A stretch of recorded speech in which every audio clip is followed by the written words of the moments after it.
Have you ever watched Blue Lock and thought to yourself, man, if I could play like Isagi, I'd be unstoppable? I get it. Yoichi Isagi might not be the flashiest player in the series. He's not the fastest like Chigiri. He doesn't have Baru's insane strength. And he's not pulling off crazy dribbles like Bachira. But here's the thing. What makes Isagi truly dangerous isn't just his physical ability, it's his mind. Isagi's biggest weapon is the way he sees the game. He treats football almost like a giant puzzle, constantly figuring out how to put the pieces together before anyone else even realizes what's happening. That's why he can go up against players who are technically better than him and still come out on top. The crazy part, you can actually train yourself to think and play like that too. Today we're going to break down exactly how to play like Yoichi Isagi in real life. We'll cover how to read the game better, position yourself smarter, make decisions under pressure, and develop the same ego mindset that drives Isagi to keep improving. By the end of this video, you'll have a clear blueprint you can take with you the next time you step onto the pitch. The first thing we need to talk about is Isagi's vision. When you watch him play, it's like he has a bird's eye view of the entire pitch. He's not just focused on the ball or the defender in front of him, he's scanning everything. In the anime, they show this with those little hexagons popping up around the field, like he's building a mental map in real time. Now obviously you won't see literal hexagons in real life, but the concept is the same.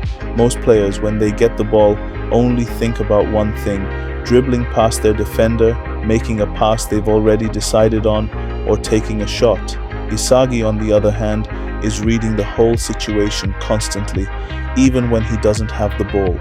He's looking at space, at his teammates' positioning, at where defenders are moving, and even predicting what's likely to happen a few seconds into the future. This is something you can actually train yourself to do. The next time you're in a match or even just watching a game on TV, don't only follow the ball. Force yourself to see the bigger picture. Ask yourself questions like, where's the open space right now? Which defender looks off balance or distracted? Or, if my teammate gets the ball, where are they most likely to pass it? At first, your brain will feel overloaded and you'll probably miss a lot of details. But over time, you'll start to recognize patterns. The game will begin to feel slower and more predictable. And that's when you start anticipating plays instead of just reacting to them. That's when you level up, because you'll no longer just be playing the game, you'll be controlling it. Next, let's talk about positioning, which is one of Isagi's greatest strengths. In Blue Lock, he always seems to pop up in the perfect spot to score or create a chance. This isn't luck. It's because every movement he makes is intentional and calculated. So many players waste energy by running around without purpose, constantly chasing the ball. But here's the truth. The ball will always move faster than you ever can. Instead of chasing it, you need to think, where's the ball going to be next? And get there before anyone else. Here's a simple way to train this skill. Next time you play, try predicting where the ball will end up and sprint to that spot before the play develops. At first, you'll get it wrong a lot, but with practice, you'll begin to notice patterns. For example, when a winger is about to cross the ball, there's a high chance it'll land somewhere between the penalty spot and the back post. If your teammate is dribbling down the middle, defenders will usually collapse inward, leaving space on the outside. Over time, you'll start to almost feel where the ball will go, like you've developed a sixth sense. That's exactly what Isagi does. He reads the flow of the game and positions himself one step ahead of everyone else. Another key part of Isagi's style is his decision making. At the start of Blue Lock, he struggles with this. He hesitates, second guesses himself, and by the time he finally decides what to do, the opportunity is gone. This is something a lot of players can relate to.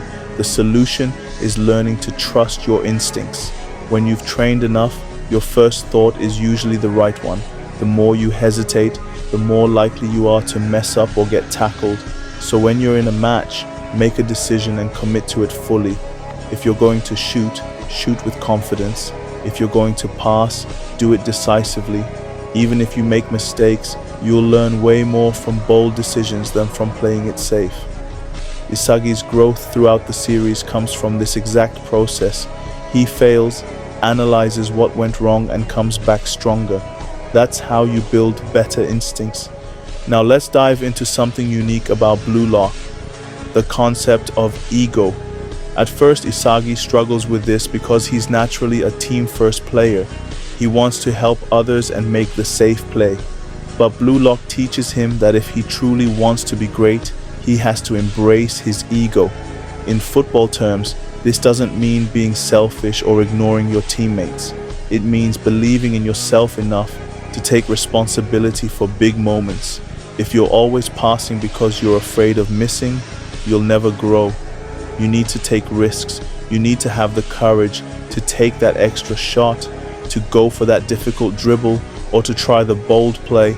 Even if there's a chance you fail, here's how you can build that confidence. In your next game, challenge yourself to do one thing you'd normally avoid. Maybe that's taking an extra shot, trying a new skill move, or attempting a difficult through ball. The goal isn't to be perfect. The goal is to push your limits. Over time, this builds the kind of inner belief that allows you to step up when it matters most. That's the true essence of ego, not arrogance, but the quiet confidence that says, I can make the difference in this game. Of course, none of this matters without consistent training. Isagi doesn't just magically see the game like this. He studies and trains relentlessly. If you want to train like him, start with 3 simple habits. First, analyze your games.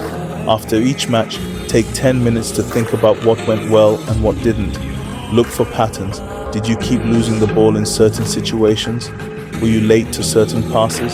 Second, focus on repetition. Pick one skill, like your first touch or finishing, and drill it until it becomes automatic. Third, play in small-sided games, like 3 versus 3 or 4 versus 4. Tight spaces force you to make quicker decisions and improve your awareness. Playing like Isagi isn't about copying every move he does in the anime. It's about adopting his mindset and approach. Learn to see the whole field, position yourself intelligently, make confident decisions, and never stop challenging yourself to grow. At first, it'll feel difficult and you'll make plenty of mistakes, but that's how real progress works.